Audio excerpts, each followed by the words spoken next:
So it's Go121 here once again with another video for you. So, yeah.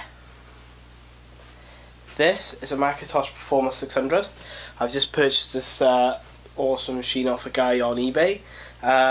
Local collection only, so I actually got to talk to the guy who I purchased this from. And, you know, there's an awesome story behind this machine.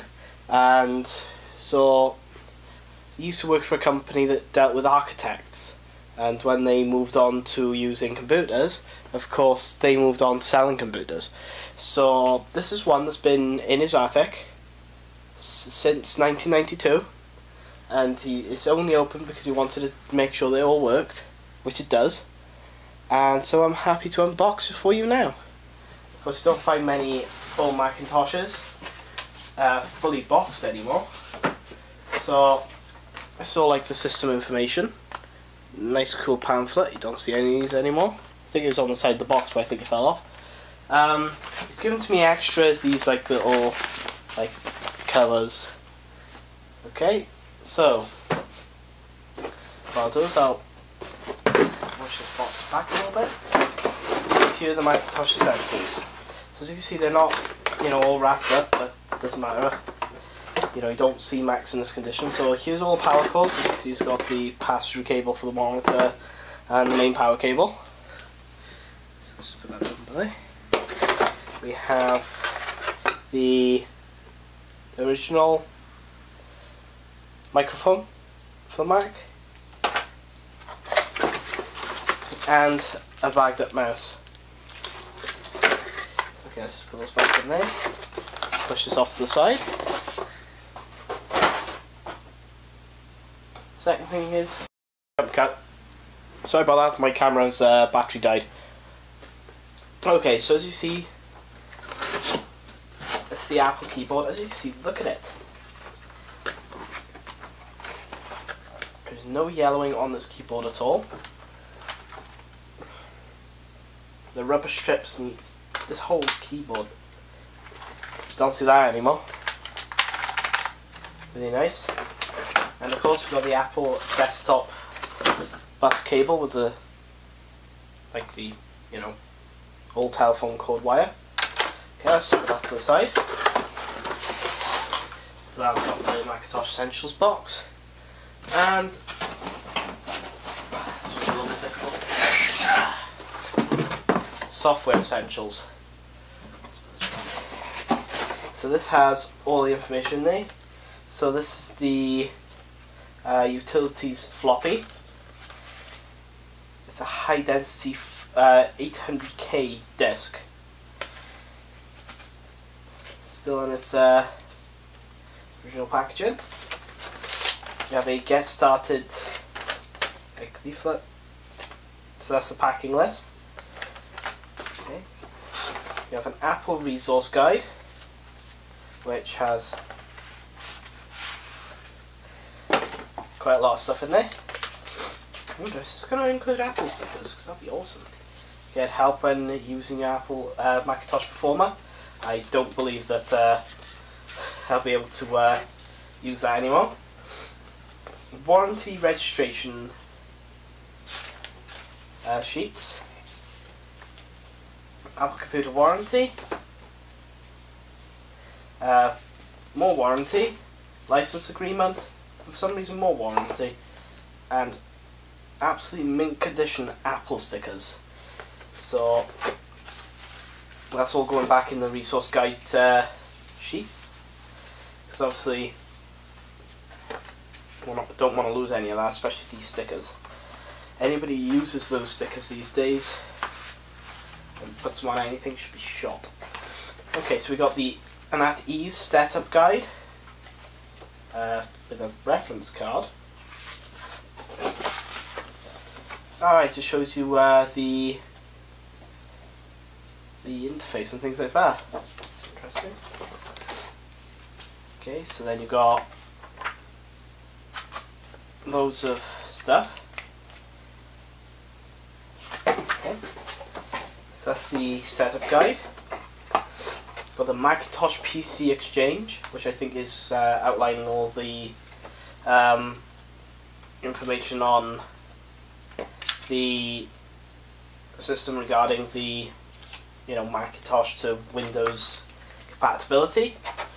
A customer feedback questionnaire, so you can actually say what the experience was like buying the computer. Well, I bought it for 25 quid, so I don't think I'll give a crap about that now. I really wish I could send that off, but the Apple CD 300i. So this is for the optical disk drive that's in the machine. Obviously a rare feature back then. Even has the safety update with products with lasers. So as you can see, it's got like the installer and things like that. Another getting started guide with loads of information in it, but that's got important changes. So by the looks of it, instead of printing out a whole new manual, they would just print out all sorts of things. So it has like all the setup guides and things like that. And the big ass user's guide. Look at that. You don't see manuals like this with computers anymore. Just don't. So as you can see, it's like got full illustrations on how to do stuff. So that's interesting. And we've got the compact discs. So we've got Kodak photo sampler. This is the Apple CD-ROM title sampler. Oh, didn't mean to do that. Put those back in there. Macintosh CD games, Mozart. I think most of these were hopefully Chronicle. Copyright 1992. I don't see any system software. But doesn't matter. Okay, let's have a look at this, because this looks quite interesting, this piece of paper just falling out. Ah, that's for HyperCard. Technology that's obviously dead as done by now.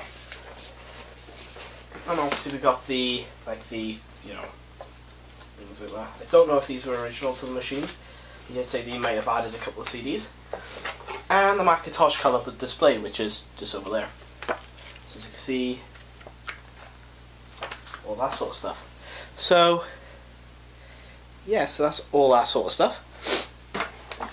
Okay, so let's just put all this stuff back into the box, because in no way do I want to lose any of this. I'll put this Macintosh Performa 600, the thing that was on the box, that said all the specifications. Okay, so let's put that over there with the rest of the boxes. And now we've got the computer itself. So I'm going to put this on so I'm going to do a jump cut. It's well packed in styrofoam, as I'm going to attempt to show you now. As you can see, shouldn't really do this with classic Macintoshes, but hey ho.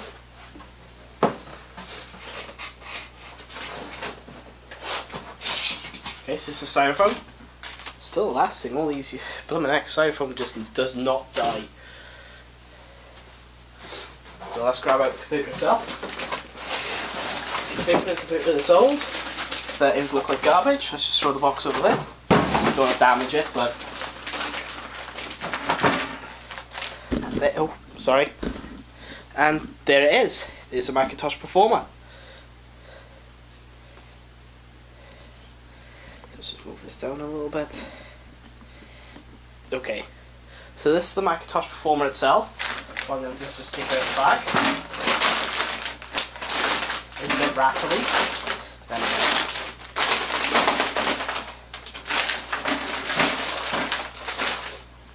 this is the front of the system. There's the CD caddy, where the CD caddy goes. I don't know if I've got that with the system. And the floppy disk drive. And around the back, we've got a bit of dust. I've got power, monitor. I think that's SCSI. I think that's serial test SCSI or serial. Then you got the serial ports by here. One's for 2 ADB ports, 1 telephone modem port, and a printer port. So how do you take this computer apart? I think you just take out this one screw. So what I'm going to do is I'm going to open it up to see what secrets lie beneath. So I'm just going to do a jump cut. Okay, so I've took off the screw and open up the case. And look what we see inside. So I'll just put down the case. As you can see, the front comes off. The battery hasn't even been touched. It's a little bit of dust in here, so it wasn't 100% unused, but really it doesn't matter. You see like the 80 logo by there, that's because it's 80 megabytes. And obviously we've got the CD-ROM there and the floppy disk by there, and obviously you've got the power supply, and these are the interrupt keys.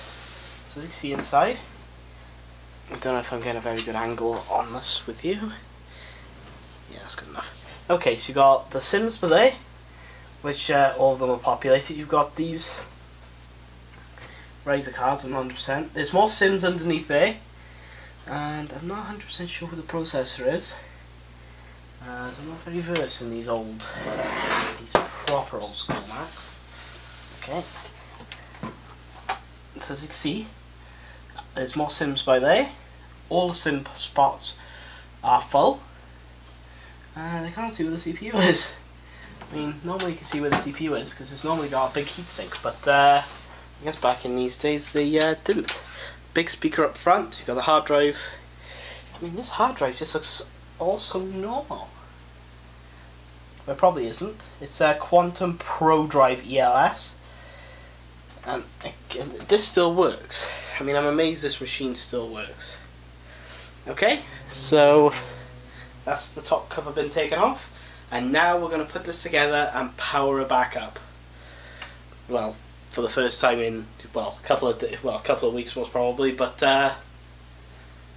you know, first time properly for years.